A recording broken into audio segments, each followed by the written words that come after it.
അൽഹംദുലില്ലാഹി റബ്ബിൽ ആലമീൻ വസ്സലാത്തു വസ്സലാമു അലാ റസൂലിഹിൽ കരീം വഅലാ ആലിഹി വസഹ്ബിഹി വമൻ തബിഅഹും ബിഇഹ്സാൻ ഇലാ യൗമിദ്ദീൻ. അമ്മാ ബഅദ്. പ്രിയമുള്ള സഹോദരന്മാരെ, പരിശുദ്ധ റമദാൻ സമാഗതമാകുകയാണ്. അല്ലാഹുവിന്റെ മഹത്തായ അനുഗ്രഹത്താൽ ഒരു റമദാനിനെ കൂടി സ്വീകരിക്കാനും വരവേൽക്കാനുമുള്ള വലിയ സൗഭാഗ്യം അല്ലാഹു നമ്മുടെ ജീവിതത്തിൽ നമുക്ക് അനുവദിച്ചു തന്നിരിക്കുകയാണ്. നമ്മുടെ കഴിഞ്ഞ കാല ജീവിതത്തിൽ ഒരുപാട് റമദാനുകൾ നമ്മളിലൂടെ കടന്നുപോയിട്ടുണ്ട്. അതിലൂടെ എല്ലാം തന്നെ ആത്മീയമായ ഉണർവും ഉത്കർഷവും അല്ലാഹുവിലേക്ക് അടുക്കുവാൻ നമുക്ക് കിട്ടിയ അവസരങ്ങളുമൊക്കെ ഉപയോഗിച്ചുകൊണ്ട് വർദ്ധിപ്പിക്കാൻ നമുക്കായിട്ടുണ്ട്. ഈ റമദാനിനെയും അല്ലാഹു നമുക്ക് പരിചയപ്പെടുത്തി തന്ന പോലെ അല്ലാഹുവിന്റെ റസൂൽ സ്വല്ലല്ലാഹു അലൈഹി വസല്ലം നമുക്ക് വിശദീകരിച്ച് എന്നതുപോലെ തന്നെ സ്വീകരിക്കാൻ അതിൻ്റെ മുഴുവൻ പുണ്യങ്ങളും നേടാനുള്ള സൗഭാഗ്യം അല്ലാഹു സുബ്ഹാനഹു വ തആല നമുക്ക് നൽകി അനുഗ്രഹിക്കുമാറാണ്. നമ്മളൊക്കെ ജീവിക്കുന്ന നമ്മുടെ ഈ ജീവിതകാലത്ത് നമ്മൾ വർഷങ്ങളെന്നും മാസങ്ങളെന്നും ആഴ്ചകളെന്നും ദിവസങ്ങളെന്നും മണിക്കൂറുകളെന്നും നിമിഷങ്ങളെന്നും നമുക്കിങ്ങനെ കണക്കാക്കി വരുന്നു. അല്ലാഹു ഈ ആകാശഭൂമിയെ സൃഷ്ടിച്ച നാൾ മുതൽ മാസങ്ങളുടെ എണ്ണത്തെ എടുത്തു പറഞ്ഞുകൊണ്ട് പരിചയപ്പെടുത്തുന്നുണ്ട് വിശുദ്ധ ഖുർആൻ. ഇന്ന ഇദ്ദത്ത ശുഹൂരി ഇൻദല്ലാഹി 12 ശഹ്റൻ ഫീ കിതാബില്ലാഹി യൗമ ഖലഖല്ലാഹു സ്സമാവാതി വൽ അർദ് മിൻഹാ അർബഅത്തുൻ ഹുറും. ആകാശഭൂമികൾ സൃഷ്ടിച്ച നാൾ മുതൽ മാസങ്ങളുടെ എണ്ണം അല്ലാഹുവിന്റെ രേഖയിൽ അത് 12 എണ്ണമാണ്. അതിൽ 4 എണ്ണം പവിത്രമായ മാസങ്ങൾ. പവിത്ര മാസങ്ങൾ എന്ന് നമ്മൾ പരിചയപ്പെടുത്തി മനസ്സിലാക്കുന്ന റസൂൽ നമുക്ക് പഠിപ്പിച്ചു തന്ന മാസങ്ങൾ ദുൽഖഅദ, ദുൽഹിജ്ജ, മുഹറം, റജബ്, ഈ 4 മാസങ്ങൾ. ഈ പവിത്ര മാസങ്ങൾ എന്ന് പറയുകയല്ലാതെ ഖുർആനിൽ ആ മാസങ്ങളുടെ പേരൊന്നും പറഞ്ഞിട്ടില്ല. ഖുർആൻ പേരെടുത്ത് പറഞ്ഞ ഈ 12 മാസങ്ങളിലൂടെ ഏക മാസം ഏതാണ്? റമദാൻ മാസം.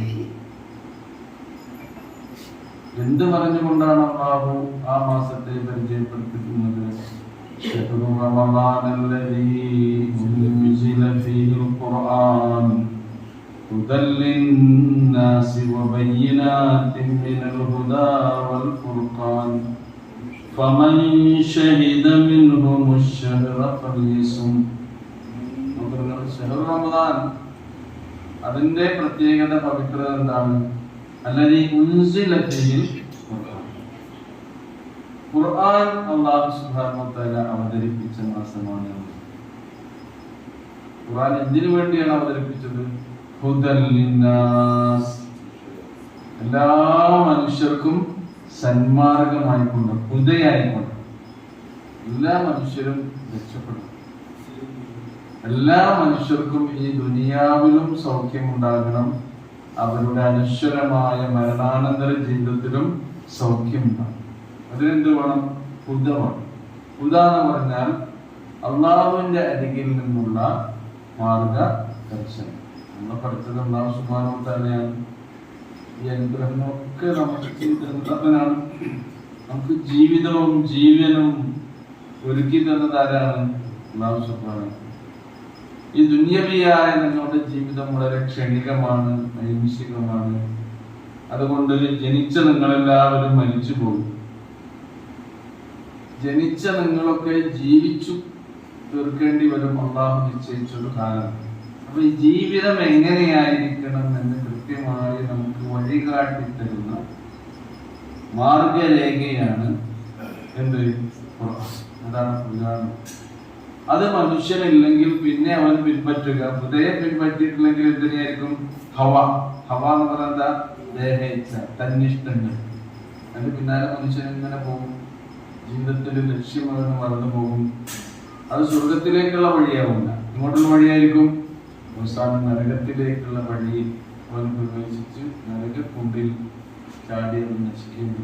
ഹൃദയം പിന്തുടർന്നാലോ അവൻ സ്വർഗത്തിന്റെ വഴി സ്വീകരിച്ചുകൊണ്ട് ജീവിതത്തിന്റെ ലക്ഷ്യവും അതിന്റെ വിജയവും നേടി അവൻ സ്വർഗത്തിലെത്തും.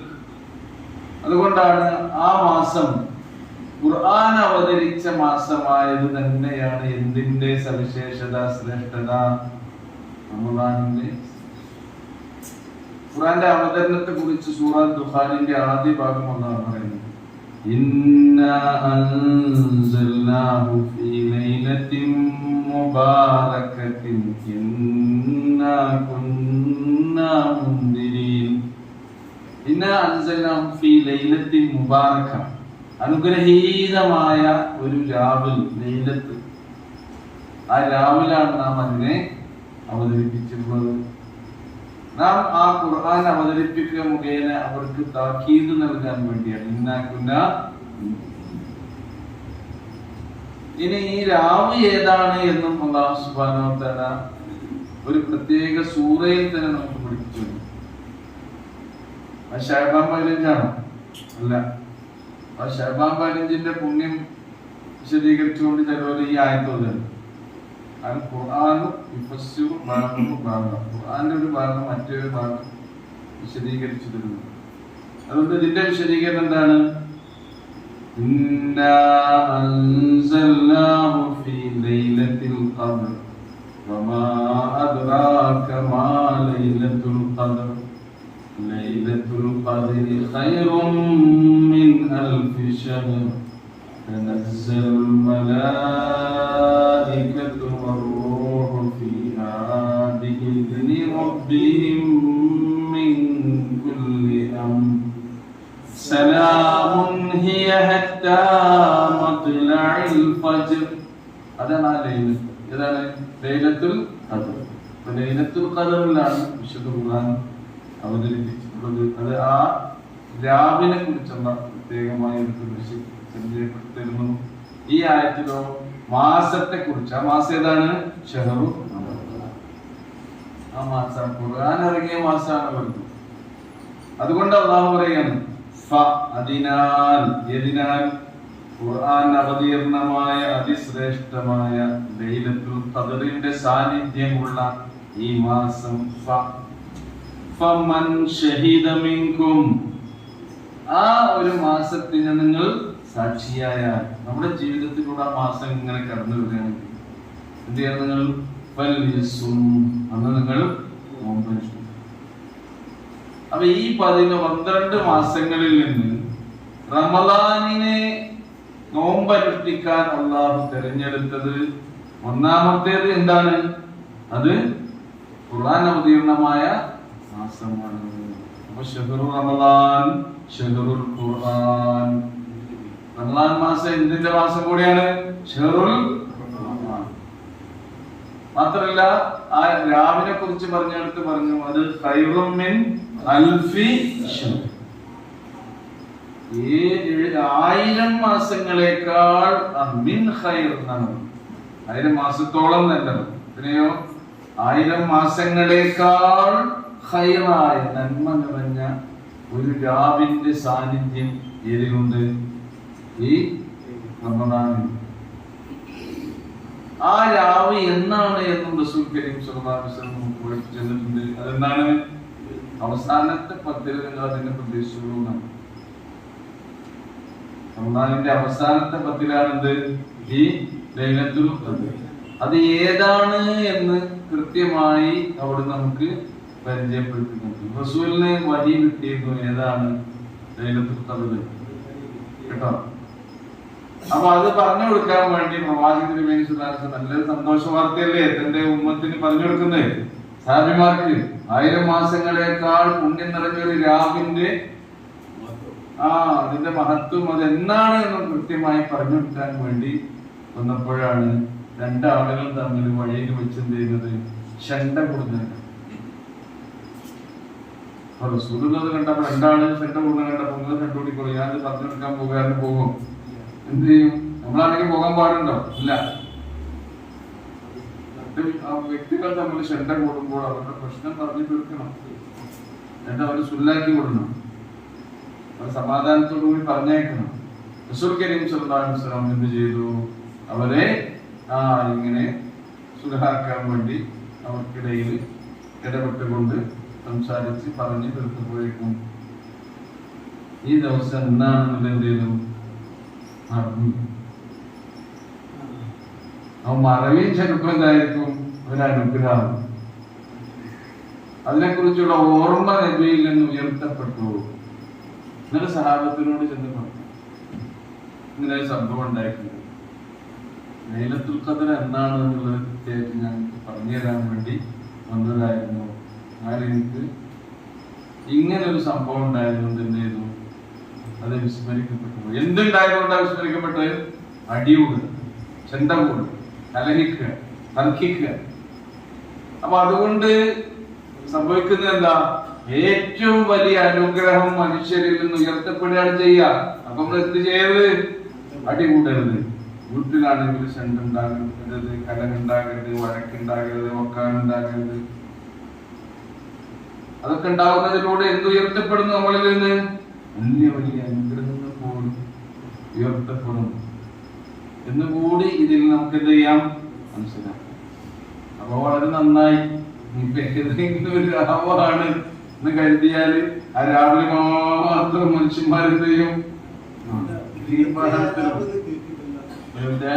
കേൾക്കുന്നുണ്ട്, അത് കേട്ടോട്ടെ. അതാ ഉറപ്പിച്ചിട്ടില്ല. നബി ഉറപ്പായി പറഞ്ഞെന്താണ്? അതുകൊണ്ട് നിങ്ങൾ അവസാനത്തെ 10 നമ്മളോടല്ലേ പറയുന്നത്, അതുകൊണ്ട് അവസാനത്തെ 10 നിങ്ങൾ എന്ത് ചെയ്യുക? അത് അന്വേഷിക്കുക. പിന്നെ പറഞ്ഞ അവസാനത്തെ 10 ഒറ്റയിട്ട രാവുകളിൽ നിങ്ങൾ അതിനെ അന്വേഷിച്ചു നോക്കി. അത് മിസ്സാകാതിരിക്കാൻ നല്ലത് തന്നെയാണ്. ദിവസത്തോളൂ കിട്ടാൻ പോകുന്നത് എന്താണ്? ലൈലത്തുൽ ഖദ്രി ഖൈറും മിൻ ആ 1000 മാസങ്ങളുടെ പുണ്യം നമുക്ക് നേടാനാകണമോ? എന്നാൽ റസൂല് പറഞ്ഞു, പിന്നെ നിങ്ങൾ അതിനെ തേടണം. അതിനു വേണ്ടി ജാഗ്രതയോടെ നിങ്ങൾ കാത്തിരിക്കണം. അത് നിങ്ങൾ പ്രതീക്ഷിച്ചിരിക്കണം, തയ്യാറായി നിൽക്കണം. എന്തൊരു സംഗതി നേടണമെങ്കിൽ അതിനൊരു മുന്നൊരുക്കും, തയ്യാറെടുപ്പും, കാത്തിരിപ്പും, പ്രതീക്ഷയും, പ്രാർത്ഥനയൊക്കെ വേണ്ടേ? അത് ആദ്യം തന്നെ ഇപ്പൊ റമദാന്റെ മുമ്പിലാണ്. നമുക്ക് എന്ത് മിസ്സാകാൻ പാടില്ല. എന്തായാലും ഇതിൽ ഏറ്റവും ഈ മാസത്തിൽ ഏറ്റവും ശ്രേഷ്ഠമായ ഒരു നിമിഷം ഏതാണെന്ന് ചോദിച്ചാൽ നിങ്ങൾ എന്താ ഉത്തരം പറയും? മാസം വന്നു. അതിൽ ഏറ്റവും ശ്രേഷ്ഠമായ ഒരു രാവ് ഏതാണെന്ന് ചോദിച്ചാൽ എന്താ ഉത്തരം? ഏതാണ്? ഉറപ്പല്ലേ? ഖുർആനിന്റെ ആയത്തുകളിൽ ഒരു സൂറ തന്നെ ഇറക്കിക്കൊണ്ടാണ് അല്ലാഹു സുബ്ഹാനഹു വ തആല. അപ്പൊ ആ ഉറപ്പ് നമുക്കുണ്ടെങ്കിൽ, അത് കിട്ടണം എന്ന് നമുക്ക് ആഗ്രഹം, താല്പര്യം ഉണ്ടെങ്കിൽ എന്ത് ചെയ്യണം? അതിനു വേണ്ടി നമ്മൾ ഒരുങ്ങണം. അപ്പൊ നമ്മൾ ഏറ്റവും കൂടുതൽ ശ്രദ്ധിക്കേണ്ടത് ആദ്യത്തെ 10 ആദ്യത്തെ 10 ശ്രദ്ധിക്കണം. രണ്ടാമത്തെ 10 അതും ശ്രദ്ധിക്കണം. അതിനേക്കാൾ കൂടുതൽ ശ്രദ്ധിക്കേണ്ടത് എന്താണ്? അവസാനത്തെ 10. ഇനി നിങ്ങളൊന്ന് ആലോചിച്ചു, നമ്മുടെ പള്ളികളിൽ ആദ്യത്തെ 10 എന്തുണ്ടാവും? പതിവായി സുബൈക്ക് നിസ്കരിക്കാൻ വരുന്ന ആൾക്കാരൊക്കെ പുറത്തായിരിക്കും. ഒരിങ്ങനെ വരുന്ന നേരത്തെ വന്ന സുബൈക്ക് ഒരു സുപ്പൊന്നും കിട്ടൂല. അവിടെയൊക്കെ വേറെ ആൾക്കാരുണ്ടാവും. ഓരോ നമ്മൾ കുറ്റം പറയണ്ട, ഒന്നോട്ടെ. അപ്പൊ ഇതാണ് അവസ്ഥ. ആദ്യത്തെ 10 റെഡിയാണ്. രണ്ടാമത്തെ 10 ആകുമ്പോഴത്തേക്കും കുറച്ച് ക്ഷീണം വരും. 10 നോക്കുമ്പോ കുറച്ചില്ലേ. അവസാനത്തെ 10 ആകുമ്പോ പിന്നെ എന്താണ്? പെരുന്നാൾ അവത്താക്കി, പിന്നെ അങ്ങാടിയിലായി, ഷോപ്പിംഗായി, തിരക്കായി, ആഘോഷായി.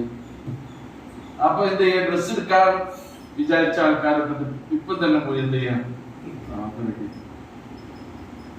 അവസാനത്തെ 10 മുമ്പ് എന്തായാലും അതൊക്കെ എന്ത് ചെയ്യണം?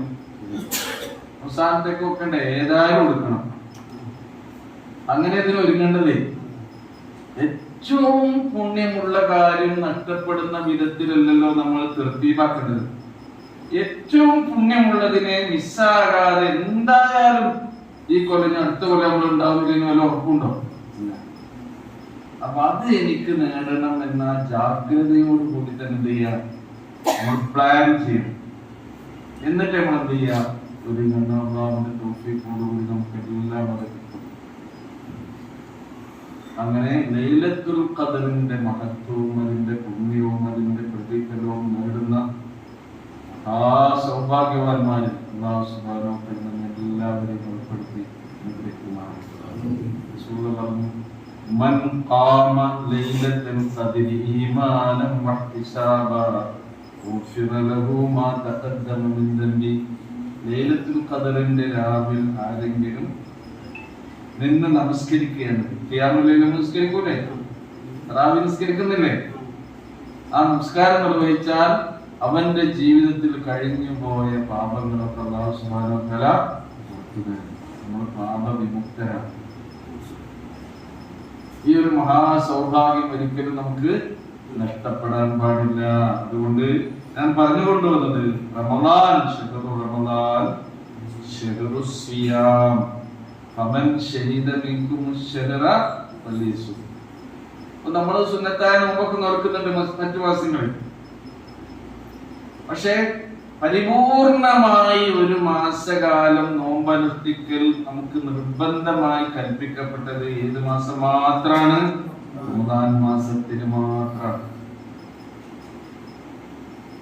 അപ്പൊ ഒരുവിധം നമുക്ക് രോഗങ്ങൾ, ചെറിയ രോഗങ്ങളാണെങ്കിലും നമ്മൾ നോമ്പ് ഒഴിവാക്കില്ല, ഉണ്ടാവില്ല. നോമ്പ് ഒഴിവാക്കാൻ പറ്റുന്ന രോഗങ്ങൾ ഉണ്ടെങ്കിൽ എന്ത് ചെയ്യാം, നമുക്ക് അത് ഒഴിവാക്കാം. ഇനി യാത്രകൾ, ഇപ്പോഴത്തെ യാത്ര വലിയ ക്ഷീണമുള്ള യാത്രയൊന്നുമല്ല. ഖുർആൻ ഇറങ്ങുന്ന കാലത്ത് അവർക്ക് യാത്ര എന്ന് പറഞ്ഞാൽ പരിഭൂ യാത്രയാണ്. കാൽനടയായിട്ടുള്ള യാത്രകൾ, ഒട്ടകപ്പുറത്ത്, കഴുതപ്പുറത്ത്, അങ്ങനെയൊക്കെയുള്ള യാത്രകളാണ്. അങ്ങനെയൊക്കെ ശാരീരികമായ അവശത അനുഭവിക്കേണ്ടി വരുന്ന, ക്ലേശിക്കേണ്ടി വരുന്ന യാത്രകൾ നടത്താണെങ്കിൽ എന്ത് ചെയ്യണം, അതൊക്കെ നോമ്പ് മറ്റൊരു ദിവസം നോമ്പ് നോറ്റ് കിട്ടിയാലോ. ഇതൊക്കെ എല്ലാ അളവുകളും പറഞ്ഞിട്ട് പഠിച്ചോ പറഞ്ഞിട്ടുണ്ട്.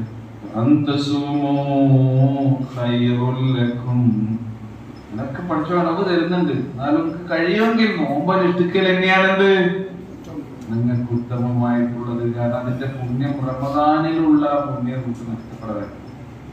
എന്നാൽ സ്ത്രീകൾ, നമ്മുടെ സഹോദരികൾക്ക്, അവർക്ക് എന്തായാലും എതിറുകളുണ്ട് അതിലെ. ആ കാലത്ത് എന്തായാലും ആഴ്ചകൾക്ക് നോമ്പ് മിസ്സാണ്. അശുദ്ധിയുള്ള ഋതുമതികളായ സ്ത്രീകളാണ്. പക്ഷെ അവരെ സംബന്ധിച്ചിടത്തോളം പഠിച്ചോ നിശ്ചയിച്ച കാര്യമാണ്. ഓല കൂലി ഒരിക്കലും അത് പിന്നെ ഒരു ദിവസം നോറ്റ് വീട്ടുന്നത് കൊണ്ട് നഷ്ടാകൂല കേട്ടോ. നിങ്ങൾ ബേജാറാവും വേണ്ട.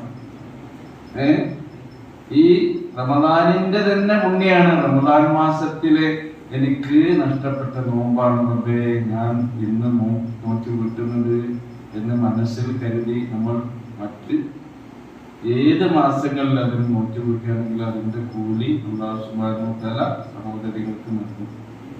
നമുക്ക് അതിന്റെ പുണ്യം ഉണ്ടാവില്ല കേട്ടോ. അതാണ് നമ്മൾ എതിറുകളുണ്ട്. അത് അല്ലാഹു സുബ്ഹാനഹു വ തആല അവിടെ നമ്മുടെ മനസ്സും മനസ്ഥിതിയും ഒക്കെ അനുസരിച്ച് അത് നമുക്ക് പ്രതിഫലം നൽകും. അപ്പൊ നോക്കൂ, പിന്നെ ഈ മാസത്തിന്റെ സവിശേഷത എന്ന് പറഞ്ഞാൽ, ഇപ്പൊ നോമ്പിന്റെ കാര്യം ഞാൻ പറഞ്ഞു. റസൂൽ കരീം സ്വല്ലല്ലാഹു അലൈഹി വസല്ലം മഹദി ആയിഷ റളിയല്ലാഹു അൻഹ പറയുന്നുണ്ട്, മാ റഅയ്തു റസൂലല്ലാഹി സ്വല്ലല്ലാഹു അലൈഹി വസല്ലം ഇസ്തക്മല സിയാമ ശഹ്റിൻ ഇല്ലാ റമളാന. റമളാൻ മാസത്തിലല്ലാതെ ഒരു മാസകാലം പരിപൂർണമായി നോമ്പ് നോറ്റ് പൂർത്തിയാക്കിയത് നബി സല്ലല്ലാഹു അലൈഹി വസല്ലമയെ അങ്ങനെ ഞാൻ കണ്ടിട്ടുണ്ട്. റമളാൻ മാസത്തിൽ മാത്രമേ എന്തുള്ളൂ, ഒരു മാസകാലം ഫുള്ളായിട്ട് നോമ്പ് നോക്കേണ്ടതുള്ളൂ. മറ്റുള്ള മാസങ്ങളിൽ സുന്നത്തായ നമ്മുടെ നോമ്പുകൾ നോക്കും. അപ്പൊ നോമ്പ് ഏറ്റവും കൂടുതൽ നമ്മൾ നോക്കുന്ന മാസമാണത് റമളാൻ മാസം. ഇനി നമസ്കാരം നോക്കൂ നിങ്ങൾ, ഏറ്റവും കൂടുതൽ നമ്മൾ നമസ്കാരം നിർവഹിക്കുന്ന മാസമാണേത് റമളാൻ മാസം. ഏതായാലും എല്ലാ മാസവും അതിന് റവാത്തിബ് സുന്നത്തുകൾ നമ്മൾ നമസ്കരിക്കും.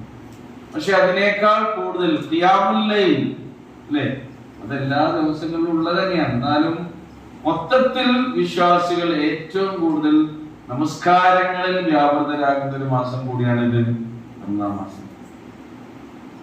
അതുകൊണ്ടാണ് മൻ ഖാമ റമളാന ഈമാനൻ വഹ്തിസാബൻ ഗുഫിറ ലഹു മാ തഖദ്ദമ മിൻ ദംബി. റസൂൽ കരീം സ്വല്ലല്ലാഹു അലൈഹി വസല്ലം റമളാൻ മാസത്തിലെ രാത്രി നമസ്കാരത്തിന്റെ ശ്രേഷ്ഠതയെ കുറിച്ചാണ് ഇവിടുന്ന് ഈ പറഞ്ഞു തരുന്നത്. ഇനി നോക്കൂ, നിങ്ങൾ സക്കാത്ത് കൊടുക്കണ്ടേ? നമ്മള് സക്കാത്ത് കൊടുക്കണം, സക്കാത്ത് കൊടുക്കണ്ടേ?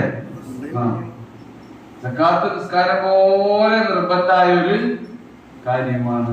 നിസ്കാരത്തിന്റെ കൂടെ അള്ളാഹു ചേർത്ത് പറഞ്ഞിട്ടുള്ള ഏകദേശം ഒരു 83ഓളം സ്ഥലങ്ങളിൽ എന്ന് പറഞ്ഞിട്ട് എന്താ സക്കാത്താണ്. നിങ്ങൾ നിസ്കാരം പുറപ്രകാരം അനുഷ്ഠിക്കുകയും സക്കാത്ത് കൊടുക്കുകയും വേണം. പക്ഷെ മനുഷ്യന്മാർക്ക് അതുണ്ട് എന്ത് ചെയ്തിട്ടില്ല, ഏശിയിട്ടില്ല. നിസ്കാരം ഏശ്വര പോലെ എന്ത് ഏശിയിട്ടില്ല, സക്കാത്തിന്റെ ഏശ്വരം. ഞാനിപ്പോ സക്കാത്ത് കൊടുക്കാനൊക്കെ അയക്കണോ എന്നുള്ളത് നമ്മളെന്നെ ഇപ്പൊ തീരുമാനിച്ചിട്ടില്ല. ആ രീതിയിലാണ്. അതുകൊണ്ടാണ് ആരാണ് സക്കാത്ത് കൊടുക്കേണ്ടത്? റസൂലുള്ളാഹി സ്വല്ലല്ലാഹു അലൈഹി വസല്ലം പറഞ്ഞു 590 ഗ്രാം വെള്ളി. കേട്ടോ, 590 ഗ്രാം വെള്ളിക്ക് ഇപ്പൊ എത്രയാണ് വില? അതപ്പോ സ്വർണ്ണ കച്ചവടക്കാരും വെള്ളി കച്ചവടക്കാരും കൂടെ അല്ലേ എന്ന് പറഞ്ഞോളി. ഇപ്പൊ സ്വർണത്തിന് വില കൂടിയപ്പോ വെള്ളിക്കും കൂടുന്നുണ്ട് എന്ന് തോന്നുന്നു അല്ലേ? ഞാനായിട്ട് മോശമാകണ്ട അതാണ് വിചാരിക്കണേ, വെള്ളിന്റെ വിചാരം. അപ്പൊ വെള്ളിക്കും കൂടുന്നല്ല ഒരിത് വന്നത് കൊണ്ട് ആൾക്കാർ എന്ത് ചെയ്യുന്നുണ്ട്, വെള്ളി വാങ്ങിക്കൂട്ടുന്നുണ്ട്. സ്വർണ്ണം അങ്ങനെ വാങ്ങിക്കൂട്ടാൻ പറ്റില്ല. ആയിക്കോട്ടെ, അതൊക്കെ നടക്കട്ടെ. അപ്പൊ നോക്കൂ, 590 ഗ്രാം വെള്ളി എന്ന് പറഞ്ഞാൽ ഏറ്റവും ചുരുങ്ങിയ നമ്മൾ 50,000 റുപ്യ അല്ലെ? ഇപ്പൊ അത്ര പണ്ടത്തെ കഴിഞ്ഞല്ല നോക്കിയുള്ളൂ. ഇപ്പൊ ഡബിളായി പറയില്ലേ, 1,60,000 1,60,000 റുപ്യാണ് 590 ഗ്രാം വെള്ളിക്ക്. അപ്പൊ നമ്മുടെ വാർഷിക വരുമാനം 1,60,60,000 രൂപ ഉള്ള ഒരാള് എന്ത് ചെയ്യണം? സക്കാത്ത് കൊടുക്കാനുള്ള മുതലാളി. നമുക്കൊന്ന് ഉഷാറാകാം ഉണ്ടെങ്കിൽ കേട്ടോ, മോശമാണ് വിചാരിക്കേണ്ടത്. 1,60,60,000 റുപ്യ ഒരു വർഷം വാർഷിക വരുമാനമായിട്ടുണ്ടെങ്കിൽ അയാൾ എത്ര കൊടുത്താൽ മതി? 2.5% കൊടുത്താൽ മതി. എന്നാൽ എന്തായി? 1,60,60,000 റുപ്യ ശുദ്ധമായി. 2.5% പറഞ്ഞ എത്രയാണ്? നിങ്ങളൊരു കക്കരിക്ക് എടുത്തോ, കക്കരിക്ക് എടുത്തോ, ഡെസ്കിന്റെ മുന്നിൽ വെച്ചോ, ഒരു കത്തിരി എടുത്തോ, ആ കക്കരിക്കിനെ 10 കഷ്ണാക്കി. എത്ര കഷ്ണം? 10 കഷ്ണം. എന്നിട്ട് അതിന്റെ വട്ടത്തിലുള്ള ഒരു കഷ്ണം എടുക്കി, എല്ലാം വട്ടത്തിലാവും അല്ലേ? അതിനെ 4 കഷ്ണാക്കി. ആക്കിയോ? ആക്കി. അതിൽ ആ 4 കഷ്ണത്തിൽ ഒരു കഷ്ണം മാറ്റി വെക്കും. അതാണെന്ത്? 2.5%. 2.5% അറബിയിൽ പറയുന്നത് എന്താണോ? റുബുഉൽ ഉശ്ർ, 10-1 4-1. അതൊക്കെ നമ്മൾ ചെയ്തത് 10-1 4-1. ബാക്കി എടുക്കാം നമുക്ക്. നോക്കി നിങ്ങൾ 9.25% നിങ്ങൾ എടുത്തോടി. ആ 1% ഉണ്ടല്ലോ, സാധുക്കളെ അവകാശമാണ്. അത് നിങ്ങൾ കഴിഞ്ഞിട്ട് വാരല്ലേ, അതവർക്ക് കൊടുത്തളേ. ഇത് മനസ്സിലാണില്ലേ? എത്ര സിമ്പിളായിട്ട് കൊടുക്കണ്ടേ? അതങ്ങ് നീക്കി വെച്ചാൽ നമ്മൾ എന്തായി? നമ്മുടെ സമ്പത്ത് ശുദ്ധമായി. നമസ്കാരം പോലെ നമ്മൾ ഏറ്റവും കൂടുതൽ വിശ്വാസികളായ ആളുകൾ ഈ ഫർദായ സക്കാത്ത് കർമ്മം നിർവഹിക്കുന്ന മാസം ഏതാണ്? റമദാൻ മാസത്താണ്. ഏറ്റവും കൂടുതൽ പുണ്യം, നമ്മുടെ കർമ്മങ്ങൾക്ക് പുണ്യം കിട്ടുന്ന മാസമാണ് സക്കാത്ത്. ഫർദായ സക്കാത്ത് എന്ന് മാറ്റി വെക്കണം. നമ്മുടെ സ്വന്തം അങ്ങനെ ചെയ്യണം കേട്ടോ. 1,60,60,000 ഉള്ളൂ നമുക്കൊരു കൊല്ലത്തില്. അതില്ലാത്ത ആളുകളെ സഹായിക്കാൻ വേണ്ടിയാണ് എന്ത് ഈ 4-1 മാറ്റി വെക്കണത്. പിന്നെ ഒരു കഷ്ടത്തിന്റെ 4-1 ഉണ്ടല്ലോ, 2% മാറ്റി വെക്കുന്ന പോലെ നമ്മൾ സഹായിക്കണം. അങ്ങനെ എല്ലാവരും കൊടുക്കുകയാണെങ്കിൽ ഉണ്ടല്ലോ. അപ്പൊ ഈ പള്ളിയിലാണ് സക്കാത്ത് സ്വീകരിക്കുന്നതെങ്കിൽ പള്ളിയിൽ എത്ര ഉണ്ടാവും സക്കാത്ത്? ആഭരണല്ലേ, നമ്മൾ സ്വർണ്ണാഭരണം അല്ലേ, വില കൂടും ചെയ്തു. എന്റെ മുന്നേ 2% നീക്കി വെക്കുകയാണെങ്കിൽ എത്ര ഉണ്ടാവും? അതൊക്കെ ഇവിടെയുള്ള സാധുക്കൾക്ക്, വീടില്ലാത്തവർക്ക് വീട്, എന്തൊക്കെ നമുക്ക് ചെയ്യാൻ കഴിയും അതൊക്കെ ചെയ്തു കൊടുക്കുകയാണെങ്കിൽ, അങ്ങനെയാണ് ഈ ദാരിദ്ര്യ നിർമ്മാർജ്ജനം ചെയ്യാനുള്ള ഇസ്ലാമിലെ ഏറ്റവും വലിയ ഒരു സംവിധാനമാണെന്ത്? സക്കാത്ത്.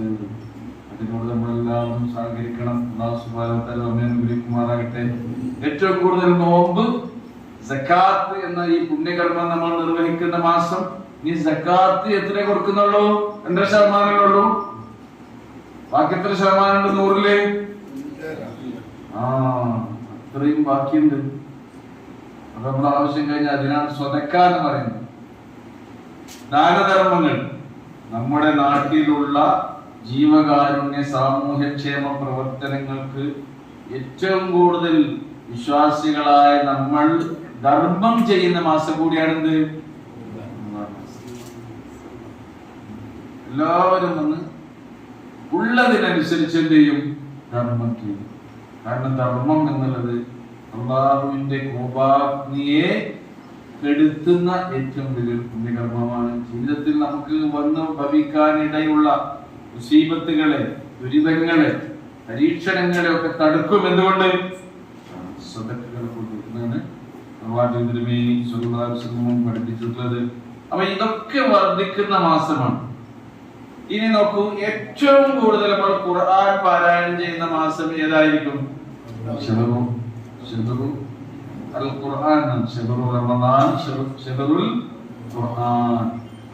ഖുർആനുമായുള്ള അടുപ്പവും എന്ത് ചെയ്യണം? നമ്മൾ സ്ഥാപിക്കണം.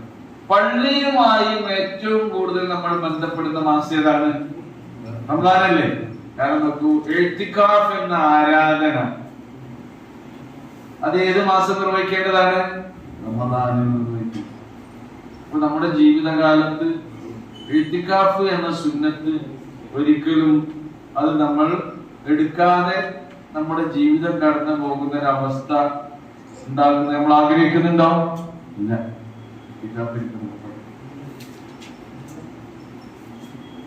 അതിന്റെ ഏറ്റവും പൂർണ്ണമായ രൂപം എത്രയാണ്?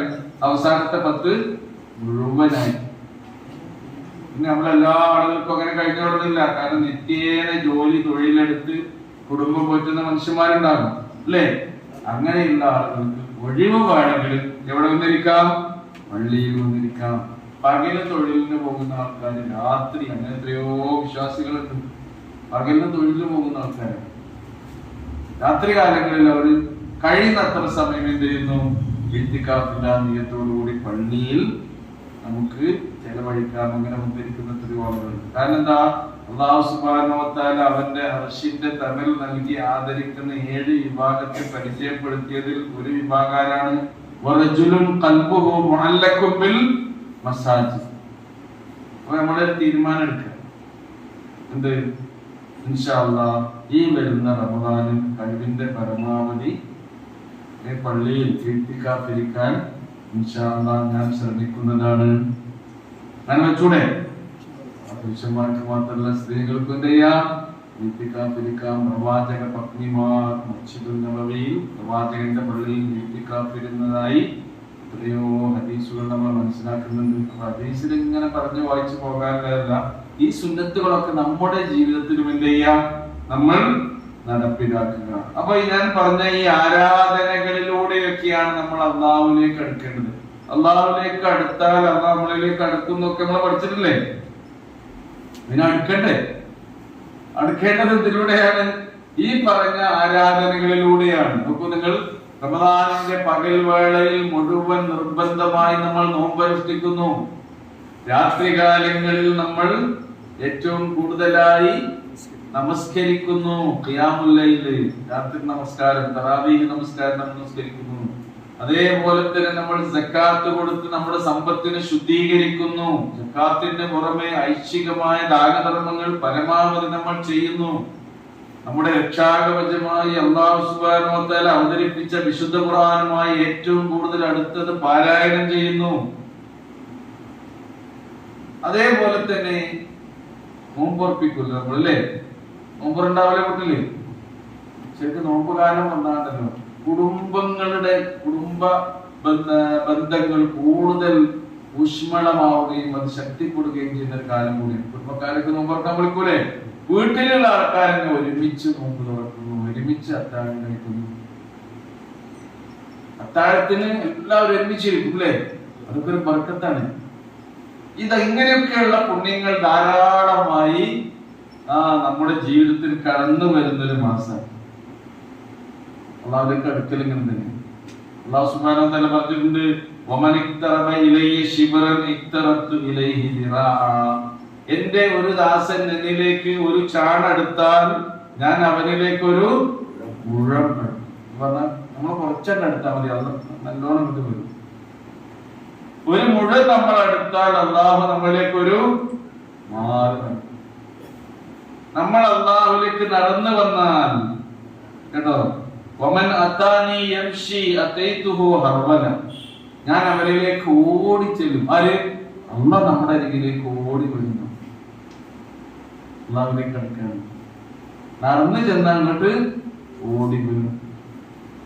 എന്നിട്ട് അള്ളാഹിനോട് പറയുന്നെന്താ? നിങ്ങൾ നടന്നു വരിക, ഞാൻ ഓടി വരാനാണോ? പിന്നെ അള്ളാഹ് ഖുർആനിൽ പറഞ്ഞെന്താണോ? നിങ്ങൾ എങ്ങനെ വരണം എന്നാ പറയുന്നത്?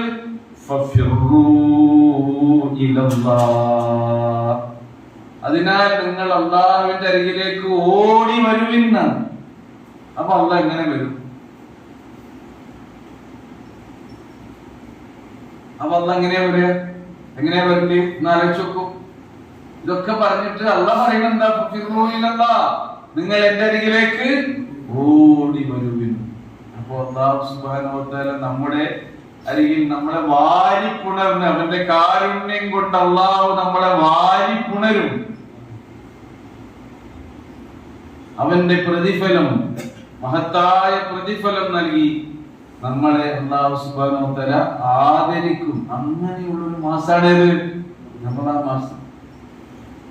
അപ്പൊ നമ്മൾ അള്ളാഹുവിലേക്ക് ഓടി അടുക്കുന്ന ഒരു മാസം തന്നെയായിരിക്കണം റമദാൻ മാസം. അത് ഈ പറഞ്ഞ പുണ്യങ്ങളൊക്കെ നമ്മൾ ചെയ്യുകയും അള്ളാഹു നമുക്ക് നൽകുന്ന പ്രതിഫലത്തിന്റെ മഹത്വത്തെ കുറിച്ച് റസൂൽ കരീം സ്വല്ലല്ലാഹു അലൈഹി വസല്ലം പറഞ്ഞിട്ടുണ്ട്, കുല്ലു അമലി ബിനി ആദം യുദഅഫ്, എല്ലാ മനുഷ്യപുത്രന്റെയും കർമ്മങ്ങൾ അത് ഇരട്ടിയായി അതിന്റെ പ്രതിഫലം നൽകപ്പെടുന്ന.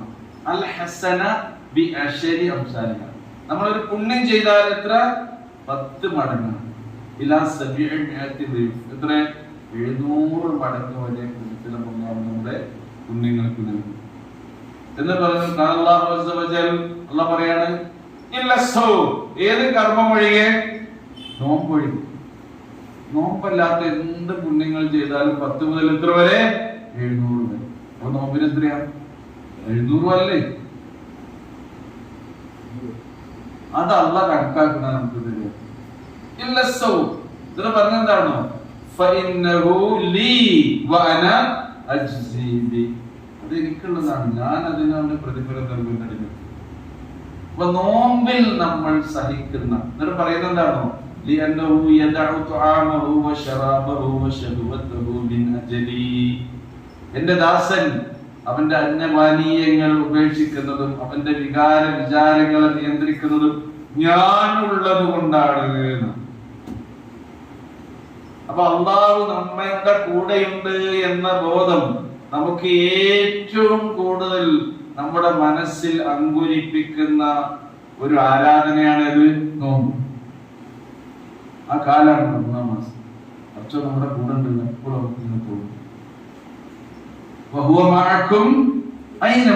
തോന്നും.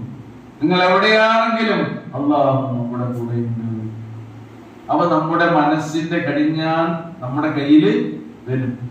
നമ്മുടെ വിചാരങ്ങളൊക്കെ നിയന്ത്രിക്കാൻ. അപ്പൊ നമ്മുടെ കണ്ണിനെ നിയന്ത്രിക്കും, നമ്മൾ കാതിനെ നിയന്ത്രിക്കും, നാവും ചുണ്ടും നിയന്ത്രിക്കും, സംസാരത്തെ നിയന്ത്രിക്കും, പെരുമാറ്റത്തെ നിയന്ത്രിക്കും, ഇടപഴകലിനെ നിയന്ത്രിക്കും. എന്തോ ഒരു നിയന്ത്രണം. അതാണ് പറഞ്ഞത്, നോമ്പ് എന്നാൽ ഒരു പരിചയാണ്. പരിച എന്തിനാ ഉപയോഗിക്കുക? ശത്രുവിന്റെ വെട്ട് തടുക്കാനല്ലേ. നമ്മുടെ ശത്രു ആരാ? നമ്മളെ വെട്ടാൻ വരുന്നത്? നമ്മള് വെട്ടാൻ വരുന്ന ആരാണ്? ഇബ്ലീസാണ്. ഇന്ന ശൈത്വാന ലക്കും അദുവ്വ് ഫത്തഖിദൂഹു അദുവ. പിശാച് നിങ്ങളുടെ ശത്രുവാണ്, നിങ്ങൾ അവനെ ശത്രുവായി സ്വീകരിക്കണം. അപ്പോ നമ്മളെ വെട്ടാൻ വരുന്ന നമ്മുടെ ശത്രുവിന്റെ വെട്ട് തടുക്കാനുള്ള പരിചയമാണെന്ത്? നോമ്പ്. നോമ്പ് നോറ്റൊരു മനുഷ്യന് ഇല്ല. ഇബ്ലീസിന്റെ വലയിൽ കുടുങ്ങോ? ഇല്ല. അപ്പൊ ഇബ്ലീസിനെ ചങ്ങലക്കിടുന്ന മാസം എന്ന് പറഞ്ഞില്ലേ അല്ലേ? എവിടുന്നാ ഇപ്പൊ ചങ്ങല വാങ്ങാം? കോഴിക്കോട് വെള്ളിങ്ങാടിന്ന് ചങ്ങല വെക്കുന്ന സ്ഥലത്ത് വാങ്ങാൻ കഴിയുമോ? ഇബ്ലീസിനെ ചങ്ങലക്കിടുന്ന മാസമാണ്. ആരാ ചങ്ങലക്കിടേണ്ടത്? ഇബ്ലീസിനെ ആരാ ചങ്ങലക്കിടേണ്ടത്? നമ്മളാണ് ചങ്ങലക്കിടേണ്ടത്. എന്തുകൊണ്ടാണ് ചങ്ങലക്കിടേണ്ടത്? നോക്കൂ നിങ്ങൾ, നമ്മുടെ ദേഹേച്ഛകളെയൊക്കെ നിയന്ത്രിച്ചു നിർത്താനുള്ള, നമ്മുടെ വിശ്വാസത്തിന്റെ കരുത്താകുന്ന നല്ല ഭദ്രമായ ചങ്ങലകളാലാണ് ആരെ ബന്ധനസ്ഥരാക്കേണ്ടത്? ഇബ്ലീസിനെ ബന്ധനസ്ഥരാക്കേണ്ടത്. നമ്മളിപ്പോ എന്താ ഇബ്ലീസൊക്കെ അവിടെ ചങ്ങലക്കിട്ടിട്ടുണ്ട്, നിങ്ങൾ സുഖമായിട്ട് കഴിയാതിരിക്കല്ല. ഇബ്ലീസിനെ ചങ്ങലക്കിടേണ്ടത് ഇങ്ങനെയാണ്. അപ്പോഴാണ് സ്വർഗത്തിന്റെ കവാടങ്ങൾ നമുക്ക് വേണ്ടി തുറക്കപ്പെടുക. അങ്ങനെ വന്നിട്ടില്ലേ? സ്വർഗ കവാടങ്ങൾ തുറക്കപ്പെടുന്നു. പിശാച് ചങ്ങലകളിൽ ബന്ധിതനാകുന്നു. അല്ലാഹു സുബ്ഹാനഹു വ തആല വിശ്വാസികൾക്ക് വേണ്ടി സ്വർഗലോകത്തെ അലങ്കരിച്ചു നിർത്തുന്നു. അതെന്തുകൊണ്ടാ? നമ്മുടെ മനസ്സുകൊണ്ട്, നമ്മുടെ വിശുദ്ധി കൊണ്ട്, നമ്മുടെ കർമ്മങ്ങളെ കൊണ്ട്, നമ്മുടെ ഈ തയ്യാറെടുപ്പുകളെ കൊണ്ട്. അതിനുള്ള മാസാണ് ഒന്നാം മാസം. അത് നമുക്ക് നഷ്ടമാകരുത് സഹോദരങ്ങളെ. അല്ലാഹു സുബ്ഹാനഹു വ തആല നമ്മെ എല്ലാവരെയും അനുഗ്രഹിക്കുമാറാകട്ടെ. ഇനിയിപ്പോ പറയാനുള്ളത്, അതില് എല്ലാ ആരാധനാ കർമ്മങ്ങളെ പോലെ തന്നെ നോമ്പിനും എന്ത് വേണം? അത് സ്വീകരിക്കണമെങ്കിൽ എന്ത് നന്നാകണം? നിയ്യത്ത്. നിയ്യത്തില്ലാതൊരു അമലുമില്ല. ഇന്നമൽ അഅ്മാലു ബിന്നിയ്യാത്ത്. അത് നോമ്പിന്റെ നിയ്യത്ത് എങ്ങനെയാണ്? നോമ്പിനായിട്ട് വേറെ നിയ്യത്തുണ്ടോ? അല്ലേ? നിയ്യത്ത് നമ്മൾ ശ്രദ്ധിക്കേണ്ടത് എന്താണ്? അന്നിയ്യത്തു തവജ്ജുഹുൽ ഖൽബ് നഹ്വൽ അമൽ. നമ്മൾ ചെയ്യുന്ന കർമ്മങ്ങളുടെ നേരെയുള്ള മനസ്സിന്റെ തവജ്ജുഹ്, ആഭിമുഖ്യമാണെന്ത്? നിയ്യത്ത്. അത് ചൊല്ലി പറയേണ്ടതില്ല. നിസ്കാരത്തിൽ നിയ്യത്ത് ചൊല്ലി പറയണോ? ഇല്ല. ചൊല്ലി പറയുന്ന രീതി റസൂൽ നമുക്ക് പഠിപ്പിച്ചു തന്നിട്ടില്ല. സഹാബത്ത് അങ്ങനെ ചെയ്തിട്ടില്ല. നിസ്കരിക്കാൻ നിൽക്കുമ്പോ അങ്ങനെ ചൊല്ലലില്ല. നിയ്യത്ത് ചിലവർ ചൊല്ലുന്നുണ്ട്. എന്താ? ഉസല്ലി, അല്ലേ? ഞാനിതാ നിസ്കരിക്കുന്നു. ഫർള സ്വലാത്തുൽ ദുഹരി, ഫർളായ ദുഹർ നമസ്കാരം, 4 റക്അത്ത്, 4 റക്അത്ത് ലില്ലാഹി സുബ്ഹാനഹു വ തആല. ആർക്ക് വേണ്ടി പറയണ്ടേ? മനസ്സിൽ തെറ്റിയാൽ മതി. അതാണ് നിയ്യത്ത്. നോമ്പിനും അങ്ങനെ ചിലവർ പറയും. എന്താ പറയല്? നബൈതു സൗമ ഗദിൻ. ബാക്കി പറയും അന്നദായി ഫർള്. അത് അന്നദായ ഫർളായ എന്ന് പറയില്ലേ? അങ്ങനെയൊക്കെ അങ്ങനെ ചൊല്ലി പറയണ്ടേ? എന്ന് മലയാളം. ആ മലയാളം പറയുന്നത് നാളത്തെ നോമ്പിനെ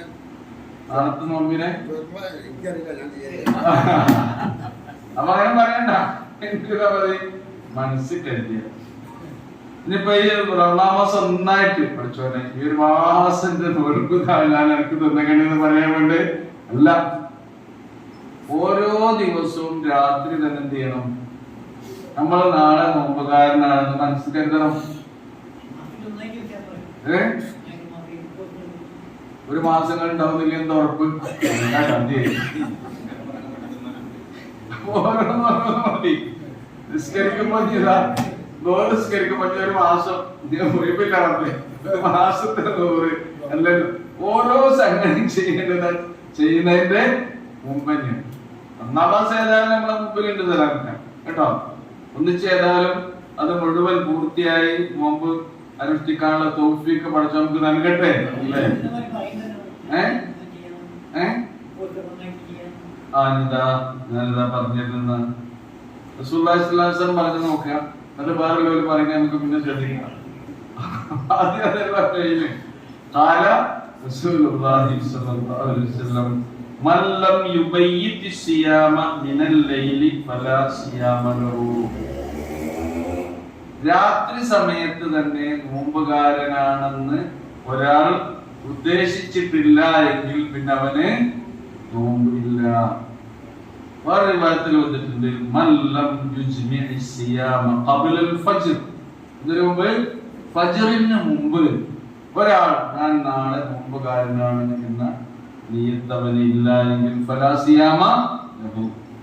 ഫജ്റിന് മുമ്പ് വേണം കേട്ടോ. ഇനി ഫജ്റിന് ഫർളായ നോമ്പ്, റമളാനിലെ നോമ്പ് കേട്ടോ, നമ്മൾ നോറ്റ് വിട്ടാണെങ്കിലോ ആണ് കേട്ടോ.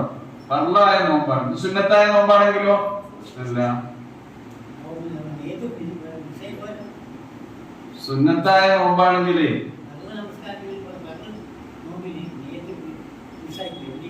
നിങ്ങൾ അത്താഴം കഴിച്ചിട്ട് നോമ്പ് കൊടുക്കുക.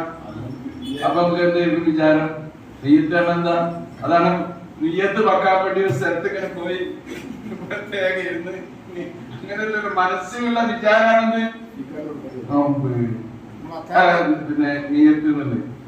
അപ്പൊ നെയ്യത്തിന് ഒരു വലിയ സംഗതി നമ്മളെ കൊണ്ടുവരേണ്ടതില്ല, മനസ്സിൽ അങ്ങനെ ഉണ്ടായാൽ മതി. അത് ഉണ്ടാകണം. ഒന്നിച്ചുണ്ടാവില്ല എന്ന് പറഞ്ഞാൽ എല്ലാം ഒരുമിച്ച് ചിലപ്പോ ഈ രോഗിയായി കിടക്കുകയാണെങ്കിലോ ഒരു മാസം നമ്മൾ നോമ്പ് കൊടുക്കും.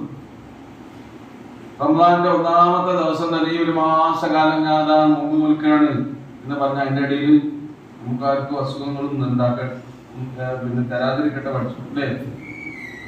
അത് തന്നെയാണ് മാസം കാണുമ്പോൾ തന്നെ നമ്മൾ പറയുന്നത് അല്ലാഹുമ്മ ഹില്ലഹു അലൈനാ ബിൽ അംനി വൽ ഈമാനി വസ്സലാമത്തി വൽ ഇസ്ലാം. അന്ന് ഈമാനോടുകൂടി നിർഭയത്വത്തോടുകൂടി സുരക്ഷിതമായി ഈ ഒരു മാസത്തെ ഞങ്ങൾക്ക് നീ ഉദിപ്പിച്ചവനായ റബ്ബേ, നിനക്കാണ് സർവസ്തുതി എന്നാണ് നമ്മൾ പറയുന്നത്. അപ്പൊ സുരക്ഷിതത്വം നമുക്ക് ഈ മാസത്തില് ഉണ്ടാകേണ്ടതുണ്ട്.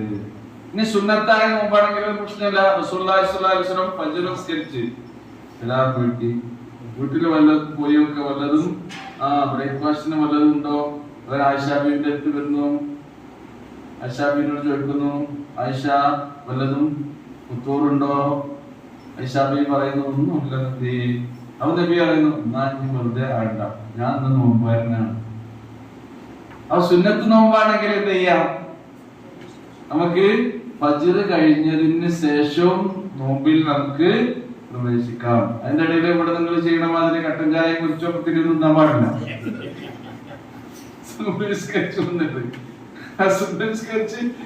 കഴിഞ്ഞിട്ട് ഇതൊന്നുമില്ല. ഇനി സാധാരണ പതിവായി തിങ്കളാഴ്ച നോമ്പ് കൊടുക്കുന്ന ആൾക്കാരുണ്ടാവും അല്ലെ? വ്യാഴാഴ്ച നോമ്പ് കൊടുക്കുന്ന ആൾക്കാരുണ്ടാവും, അല്ലെങ്കിൽ അയ്യാമുൽ ബീദ്, അല്ലെങ്കിൽ മാസത്തിലൊരു 3 നോമ്പെങ്കിലും നോക്കണം എന്നുള്ള ആൾക്കാരുണ്ടാവും. അങ്ങനെയുള്ള ആൾക്കാർ പതിവായി നോമ്പ് നോക്കുന്ന തിങ്കളാഴ്ച എന്നെല്ലാം പിന്നെ മറന്നുപോയി, പിന്നെയാണ് ഓർമ്മയാകുന്നത്. ശേഷം അയാൾ സുന്നത്തായ നോമ്പ് എന്ത് ചെയ്യാം? അതിനുശേഷം നോമ്പിൽ പ്രവേശിക്കുന്നതിന് വിരോധമല്ല എന്നൊക്കെയാണ് ഇതിൽ നിന്ന് മനസ്സിലാവും. ഓക്കെ, നിയ്യത്തിന്റെ കാര്യം അതാണ്.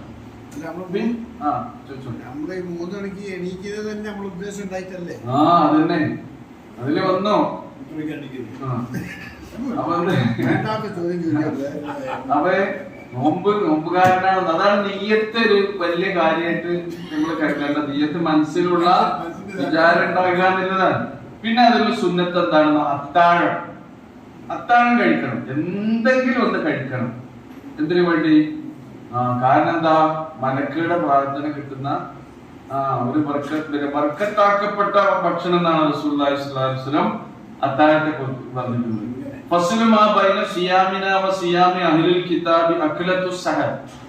നമ്മുടെ നോമ്പിന്റെയും വേദക്കാരുടെ നോമ്പിന്റെയും ഇടയിലുള്ള വ്യത്യാസം നമ്മൾ അത്താഴം കഴിക്കുന്നു എന്നുള്ളതാണ്. ഉൾക്കത്തില്ല ആ പരിപാടിയില്ല. അപ്പൊ അത്താഴം കഴിക്കുന്നു. അപ്പൊ മലക്കുകളുടെ പ്രത്യേകം പ്രാർത്ഥന നിങ്ങൾ അത്താഴം കഴിക്കണം. അത്താഴത്തിൽ എന്തുണ്ട്? നിങ്ങൾക്ക് ബർക്കത്തുണ്ട്. എന്താ അത്താഴം കഴിക്കുക? ഭയങ്കര സദ്യയൊക്കെ ഒരുക്കിയ അത്താഴം കരുതണോ? നബിന്റെ അത്താഴം ഉണ്ടായിരുന്നോ? ആരൊക്കെ എത്ര നല്ല അത്താഴമാണ്. അപ്പോഴും വയറ് നിറച്ച് ഏതായാലും എത്ര മണിക്കൂറിന്റെ റബ്ബേ അതിലൊക്കെ അടിച്ചു കയറ്റുകയാണ്. വച്ചതിന്റെ മൂന്നിലൊന്നും വയറിന്റെ ആമാശയത്തിന്റെ മൂന്നിലൊന്നും നമ്മളോട് പറഞ്ഞിട്ടുള്ളത്. ഈ അത്താഴത്തിന്റെ കാര്യങ്ങളെ കുറിച്ച് പറയുമ്പോൾ നമ്മൾ ശ്രദ്ധിക്കണം. അത്താഴ നേരം എന്ന് പറഞ്ഞൊരു നേരം ഖുർആനിൽ പറഞ്ഞിട്ടുണ്ട് കേട്ടോ. അത്താഴത്തിന്റെ ആ സമയം ഉണ്ടല്ലോ, ആ സമയം ഇപ്പൊ ലൈലത്തുൽ ഖദ്ർ നമ്മൾ പറഞ്ഞല്ലോ, അതേപോലെ ഒരു ദിവസത്തിൽ ഏറ്റവും ശ്രേഷ്ഠമായ സമയം ഏതാണെന്ന് ചോദിച്ചാൽ ഈ അത്താഴ നേരം. അത്താഴ നേരത്തിന്റെ പ്രത്യേകത എന്താണെന്നോ?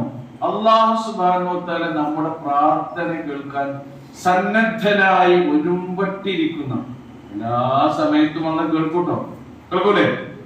പക്ഷെ ഇതിന് ആ നേരം എന്താണ് എന്റെ അടിമ എന്നോട് ചോദിക്കുന്നത്, അതിന് ഉത്തരം നൽകാൻ വേണ്ടി.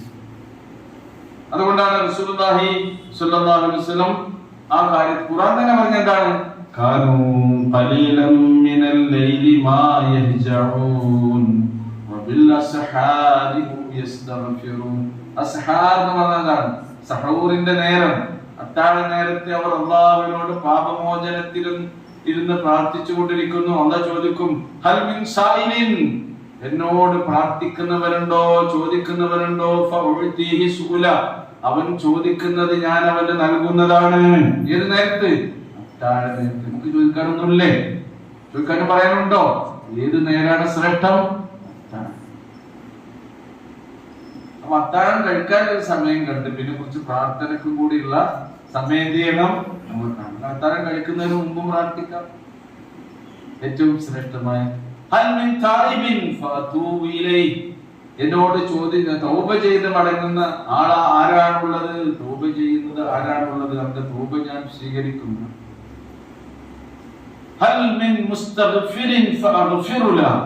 എന്നോട് പൊറുക്കലിനെ തേടുന്ന ആരാണുള്ളത്? അവന്റെ പാപങ്ങൾ ഞാൻ പുറത്തു കൊടുക്കുന്നു. അല്ലാഹു സുബ്ഹാനഹു വ തആല പറയുന്ന ആ നേരം നമ്മൾ ഉപയോഗപ്പെടുത്തണം. അല്ലാഹു സുബ്ഹാനഹു വ തആല നമ്മെ അനുഗ്രഹിക്കുമാറാകട്ടെ. ശഹ്റു റമദാൻ ശഹ്റു ദുആ. റമദാൻ മാസം എന്തിന്റെ കൂടി മാസാണ്? ദുആന്റെ മാസം. നോക്കൂ നിങ്ങൾ, സൂറ അൽ ബഖറയില് റമദാനിന്റെ കാര്യങ്ങൾ, നോമ്പിന്റെ കാര്യങ്ങളൊക്കെ ഇങ്ങനെ വിശദീകരിച്ചുകൊണ്ട് അതിന്റെ ഇടയിൽ അല്ലാഹു ചോദിക്കുന്ന ഒരു ചോദ്യമുണ്ട്, ഒരായത്ത് വരുന്നുണ്ട്. എന്താ? വഇദാ സഅലക ഇബാദി അന്നി ഫഇന്നി ഖരീബ്. നബിയേ, എന്നെ കുറിച്ച് എന്റെ അടിമ നിന്നോട് ചോദിക്കുകയാണെങ്കിൽ പറയണം, ഞാൻ ഏറ്റവും അടുത്തുള്ളവനാണ്.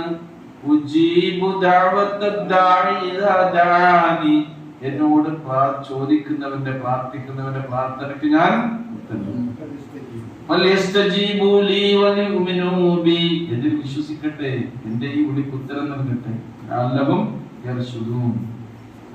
എന്നാലാണ് അവര് ഋഷുദിന്റെ വഴിയിലൂടെ വിവേകികളായി അവർ മുന്നോട്ട് പോവുക, സന്മാർഗികളായി അവർ മുന്നോട്ട് പോവുക. സൂറ അൽ ബഖറയിലാണ്. അൽ ബഖറയിലാണ് നോമ്പിന്റെ കാര്യങ്ങളൊക്കെ പറയുന്നത്. അതിന്റെ അടുക്ക് ഈ കാര്യം നോമ്പിന്റെ റൂക്സകളെ കുറിച്ചൊക്കെയാണ് പിന്നീട് പറയുന്നത്.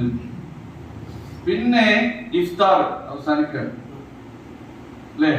അത്താഴം കഴിഞ്ഞ പിന്നെ നോമ്പില് നമ്മൾ നോമ്പിന് പരിക്ക് പറ്റുന്നൊക്കെ എന്ത് ചെയ്യണം? കയറ്റണം. നോമ്പിന് എന്താ പരിക്ക് പറ്റുക? നോമ്പിന് പരിക്ക് പറ്റൂലേ? നോമ്പിന് പരിക്ക് പറ്റുന്ന പല കാര്യങ്ങളെയും പറഞ്ഞിട്ടുണ്ട്. അപ്പൊ നമ്മൾ നാവ് നിയന്ത്രിക്കണം, കണ്ണ് നിയന്ത്രിക്കണം, മനസ്സ് നിയന്ത്രിക്കണം, കൈകൾ നിയന്ത്രിക്കണം, കാല് നിയന്ത്രിക്കണം. നമ്മളാകെ നോമ്പുകാരനാകണം. എല്ലാരും വേണം, നോമ്പിന് പ്രത്യേകിച്ചും വേണം. കാരണം റസൂല് പറഞ്ഞിട്ടുണ്ട്, ഇത്ര നോമ്പുകാരുണ്ട്, നോമ്പ് കൊണ്ട് വെറും പട്ടിണിയും പൈതാവും അല്ലാതെ അവർക്ക് കിട്ടുന്നില്ല. നോമ്പിന്റെ ഫലം കിട്ടണേ. എത്ര നിന്ന് നിസ്കരിക്കുന്ന മനുഷ്യന്മാരാണുള്ളത്? നിന്ന് നിസ്കരിക്കുന്നോണ്ട് എന്തേ നട്ടായത്?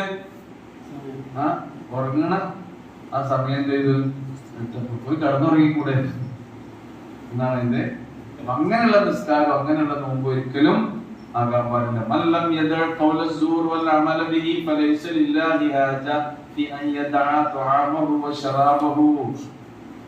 ഖൗലു സൂർ അമലും കള്ളവാക്കുകളും കള്ളത്തരങ്ങളും അതിലെല്ലാം ഉൾപ്പെട്ടു.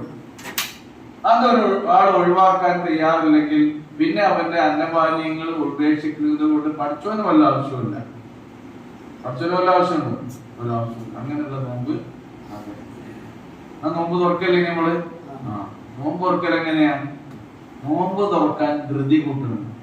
ചിലർ ബാങ്ക് ഇങ്ങനെ കേൾക്കണ്ടാവും, അതാണ് തീർന്നോട്ടെ ഞങ്ങൾക്ക് ഇങ്ങോട്ട് നടക്കും. നോമ്പിന് നല്ല കുഴപ്പമില്ല. അതൊക്കെ ബാങ്ക് കേൾക്കുന്നുണ്ടാവും, എന്നാലും ബാങ്കിന് ജവാബ് ഞങ്ങളുടെ മനുഷ്യന്മാരുണ്ട്. ഞാൻ എല്ലാവരും പറയുന്നു, നിങ്ങൾ കണ്ടിട്ടുണ്ടോ? അങ്ങനെ നമുക്ക് ഏതായാലും ഉണ്ടാകണ്ട കേട്ടോ. ഏതെങ്കിലും ബാങ്ക് കേട്ട പള്ളിയിലേക്കത്തെ ബാങ്ക് കേൾക്കട്ടെ. ബാങ്ക് കേട്ട കദീന വഴി, ഇവിടെ കദീന വഴി ഉണ്ടോ? വെടി കിട്ടിയില്ലല്ലോ. ഓരോ നോക്ക് തുറന്നിട്ട് സ്ഥിതി കൊടുക്കാൻ പോണത്. നമ്മളതിനെ കാത്തിട്ട് ഇപ്പൊ എന്തൊക്കെ സൗകര്യം ഉണ്ട്. വാച്ചിക്കൽ നോക്ക് എത്ര സംഖ്യ, പിന്നെ മാരിപത്രിക 6:34 അങ്ങനെ കൂടെ കിട്ടും. ആ സമയായ ഉടൻ എന്ത് ചെയ്യാ? നമ്മൾ നോമ്പ് തുറക്കണം. അതാണ് ലാ യസാലു നാസു ബിഖൈർ മാ അജ്ജലുൽ ഫിത്ർ. നോമ്പ് തുറക്കുന്നതിന് ധൃതി കാണിക്കുന്നിടത്തോളം എന്റെ ഈ സമൂഹം, ജനങ്ങൾ അവർ നന്മയിലായിക്കൊണ്ടിരിക്കും. പിന്നെന്ത് ചെയ്യണ്ട? അഡീഷണൽ ആയ കുറച്ച് സമയം